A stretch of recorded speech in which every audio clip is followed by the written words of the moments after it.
गुजरात में उप मुख्यमंत्री हर्ष संघवी ने सभा को संबोधित करते हुए किसानों, युवाओं और अवसंरचना के विकास पर जोर दिया। उन्होंने सरकार की योजनाओं और कार्यों को गिनाते हुए कांग्रेस नेतृत्व और जनता के बीच बड़ी दूरी को उजागर किया और विकास को प्राथमिकता बताया।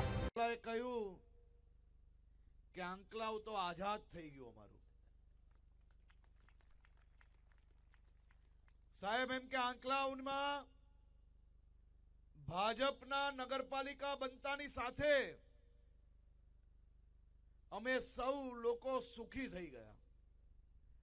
જેમ દેશ આઝાદ થવાની ખુશી હતી એમ જ એમ કે વર્ષો વર્ષ સુધી આ આંકલા ઉપર જે પ્રકારનો કબજો હતો અને એ કબજો માત્ર ને માત્ર એક જ લોકોનો હોવાના કારણે આ વિસ્તારનો વિકાસ તો છોડો અમને ક્યારેય સાંભળવામાં બી નહીં આવતા હતા। પણ નગરપાલિકામાં હવે એવો સફાયો થયો છે અને ભાજપની બોડી બેસી પછી અમારા નાના મોટા કામો હવે ઝડપથી થવા માંડ્યા છે।